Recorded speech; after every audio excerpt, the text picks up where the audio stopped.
Yo! Welcome back to One More Mana. My name's Derek, and today I have a super exciting deck tech for you guys. It is Grothama, All-Devouring.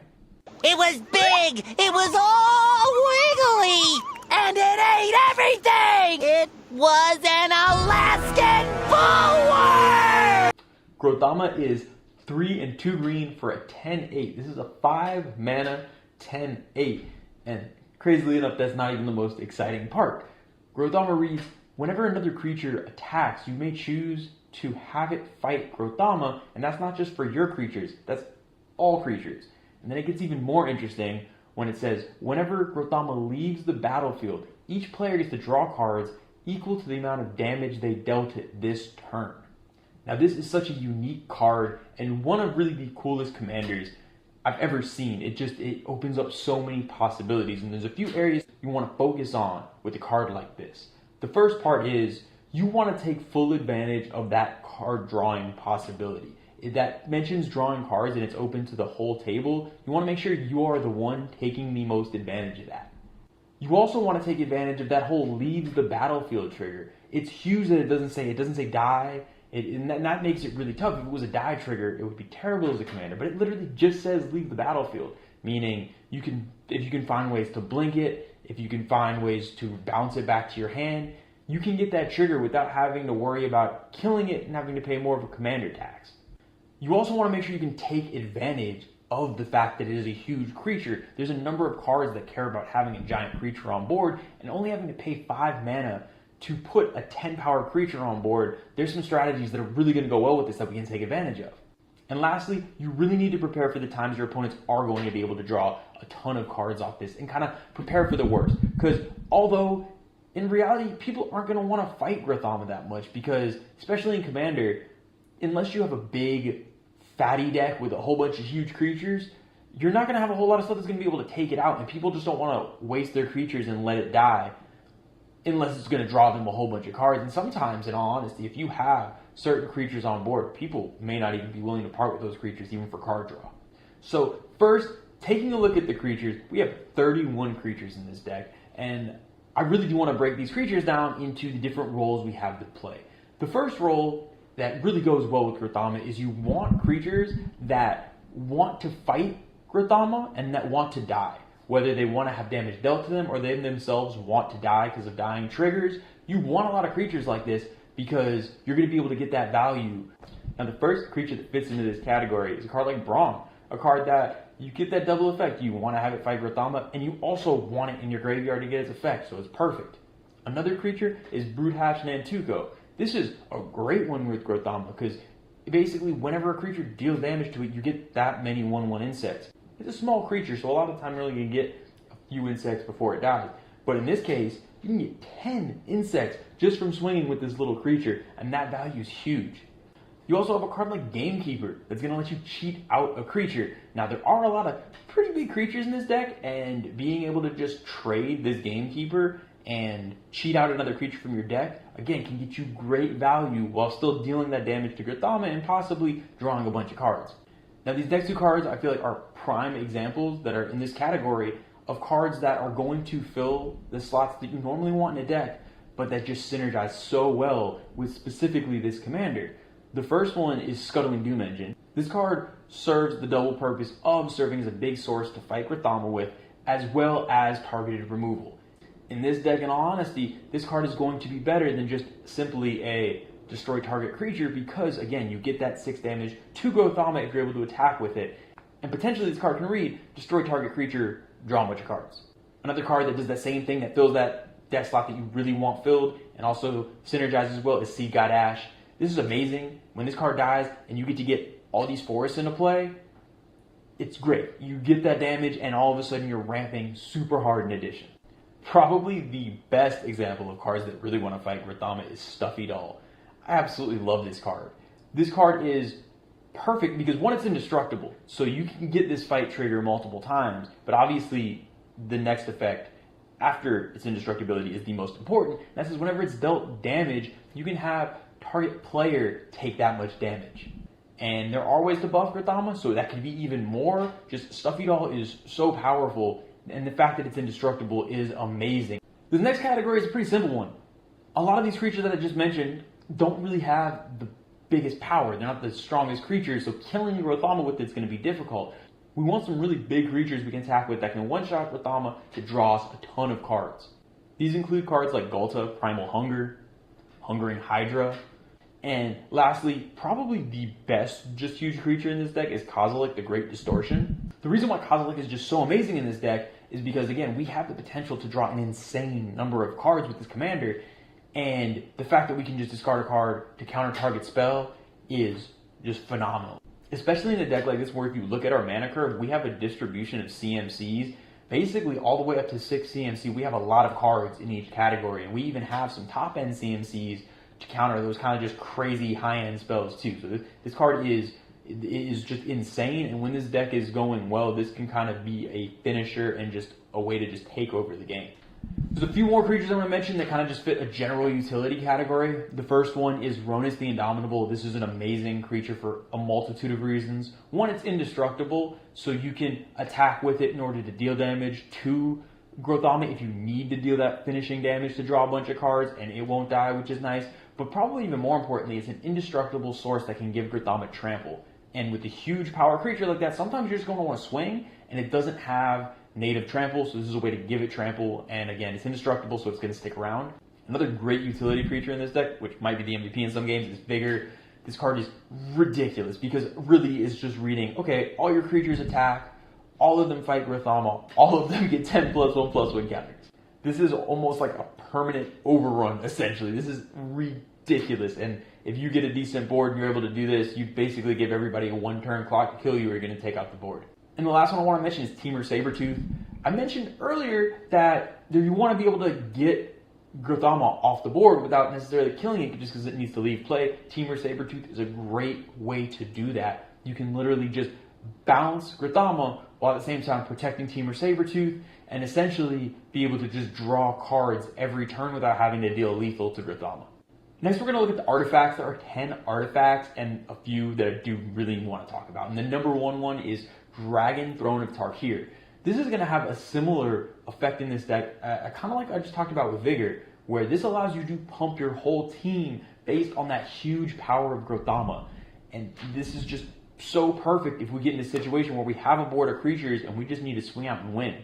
On top of that, obviously it gives all our creatures trample, which is huge, and the fact that Grothama has Defender really doesn't matter, because if we have a whole bunch of other huge creatures, it's not going to hurt us that much. We can pump the whole board, swing with a huge team, do all that damage to Grothama, draw all the cards we want, and then also deal somebody else a whole bunch of damage at the same time. This is perfect in this deck. The next one is Kusarigama. This essentially serves as a board wipe in this deck. Whenever Grothama is going to deal damage to an opponent's creature, it deals that much damage to all their creatures. There are very few creatures that are going to survive just getting smacked in the face for 10 damage. The last one I want to mention, again, is an example of bouncing your Grothama to draw cards without having to kill it, and it's Voyager Staff. In all honesty, I think that is the most powerful thing you can do in this deck, is to bounce Grothama. And in all honesty, obviously green isn't the best for that, but there are a few examples of being able to do that, and we want to take full advantage of that. Again, this is great when you're in a pinch, because maybe sometimes you can only deal Grothama maybe 4 or 5 damage, but you want to be able to fish through your deck for some cards. You need to draw, you need to find an answer to something. This is a great way to get that incremental card draw without having to go all in and killing Grothama. Looking at the enchantments, we have 6. One that I really am excited to talk about, and this is one of my favorite cards ever, is Mana Reflection. This is really the only true mana doubler that I know of. All the other mana doublers, you always hear, oh, you add 1 additional mana, or this or that. Not only does Mana Reflection literally double all the mana from your lands, but it doubles mana from any source. Your Soul Ring is going to tap for 4. Your Cabal Coffer is going to just tap for way too many. Obviously, it's mono green, we're not running the Cabal Coffers, but it's just insane the fact that it is truly a mana doubler, and especially in combination with a card like Regal Behemoth in this deck, you are literally going to be able to tap lands for 4 mana if you get that combination out. Kind of Magical Christmas land there, but it's possible. And this card it doesn't necessarily just synergize perfectly with this deck, but this is just a card that if you're running green, there is no reason not to run it, I guess unless you can't afford it. But it is amazing and really just one of the most powerful cards in EDH. The next one I want to talk about Sandworm Conversions. This is kind of a funny card in that When I first saw this card, I was just like, this is a really big, dumb, and not really useful effect. When I saw it, I loved the idea of creating worms, and I was like, could never really figure out how to use it effectively, but this deck might be perfect for it. One, it serves as a defense against flyers, which in all honesty can hurt us because we don't necessarily have a bunch of flyers to defend the skies with, so flyers not being able to attack us is great. But on top of that, in this deck, it is extra useful because getting that 5/5 at every end step is huge. Having an extra 5-power creature on the board to be able to swing and just kind of throw away that token to deal the extra damage to Grothama is great. Literally, just we're getting a token for free, and we can turn that into card draw. So this kind of has a dual purpose that really works well. Looking at the sorceries, we have 8, and there are 3 I want to point out that take the most advantage of having a huge power creature on board. One of them, Overwhelming Stampede, shouldn't be a surprise to anyone. I think I actually mentioned it earlier.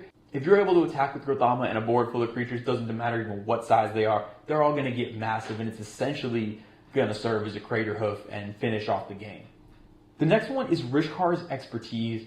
This card is so powerful. It is just phenomenal. You're going to draw, especially in this deck, you're already going to be drawing a bunch of cards off of Grothama, but to be able to cast this spell and draw potentially 10 cards if you have Grothama out without having to kill him is just so sweet. And the fact that you get to cast another card for free off of that is just icing on the cake. But lastly, I think this is even better than Rishkar's Expertise. This card is, especially in this deck, insane. It's Traverse the Outlands. Oh my gosh, this card just makes me so happy. I love to ramp so much. Like it's probably my favorite thing to do. And sometimes I have trouble putting this in decks because I like to run lots of colors, and sometimes I don't have enough basics, I feel like, to take advantage of this.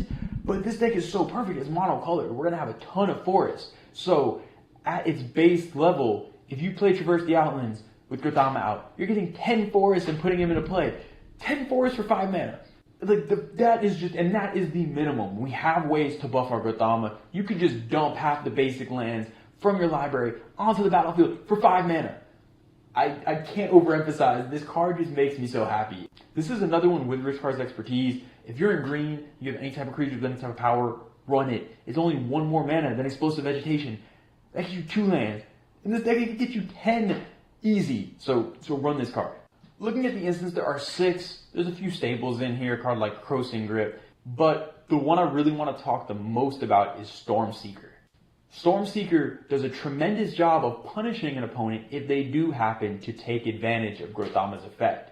Let's just say an opponent finds a way to get a huge creature on board and draw just way too many cards off of your Grothama. A card like Stormseeker is going to just completely punish them for that. Lastly, we're running 1 Planeswalker, Garrett Primal Hunter.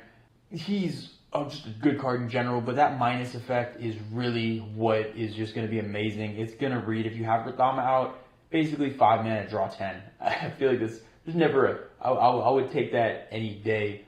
And in general, in a mono green deck like this, where we do focus on creatures, he is a great Planeswalker to run. Looking at the lands, we're running 37. Obviously a lot of basic forests because it's a mono green deck. There's a few kind of utility lands that are very commonplace that we are going to run. We're going to run a Reliquary Tower because we're drawing so many cards, a Mosswort Bridge because we're going to have a huge Grothama. And in addition, Rogue's Passage is a great card to have in any deck that might have a huge creature because unblockability is super useful. So, now time for my favorite part, hopefully your favorite part. I'm going to tell you how to win the game with this deck. Okay, so first of all, a kind of a straightforward way to win is to use Grothama for just a giant beater that he can be. If you equip a card like Blackblade Reforged to Grothama, in addition to a card like Basilisk Collar, maybe give it Trample, you have the potential to deal insane amounts of damage with a creature that is already a 5 mana 10/8. Although his effects are what are so exciting, you can't forget that he's a 5 mana 10/8. And you do want to take advantage of the fact that commander damaging somebody out is actually pretty realistic with this guy. I also mentioned earlier Dragon Throne of Tarkir, Overwhelming Stampede, or Vigor, a way to get your board giant and literally just trample over everyone. It's kind of crazy that in this deck, these cards essentially serve as a better Crater Hoof Behemoth, which almost sounds ridiculous to say the words better Crater Hoof, and maybe I'm wrong in this, but it feels like if you're able to just pump your whole board for +10, you don't even need a board full of creatures. If you just have 5 or 6 creatures and able to give them +10/+10, that might be enough to just end the game. And the last way to win the game is with Psychosis Crawler. So with Psychosis Crawler, it is just so amazing, and for so many reasons. One, it reads each opponent, which is a great effect. That whole each opponent losing a life is so much better than having to target 3 separate people. It's just too hard to draw that many cards to take out that many people. But on top of it, it says lose life, which is so important because as someone who likes to run Glacial Chasm in every deck I can, it's really easy to prevent damage to you, but it is so much harder to prevent loss of life. And if you're able to get this card out and be able to swing with huge creatures one turn, especially with one of these pump effects, where I'm talking about this huge board of creatures, maybe you don't even need to kill somebody combat damage wise. Maybe you just swing with these giant creatures, kill Grothama, draw just an insane number of cards, and use Psychosis Crawler to take the whole table out. So that's going to do it for this week's video. I really hope you guys are as excited about this deck as I am. I absolutely love Grothama. It is such a unique take on a commander deck, and it just brings a super fun dynamic to the table. It kind of gets the whole table playing this game in a very unique way. So please like, comment, subscribe on YouTube and Tapped Out. Let me know down in the comments what you think. What are some cards I forgot? How would you like to see it built? And I will see you guys next time.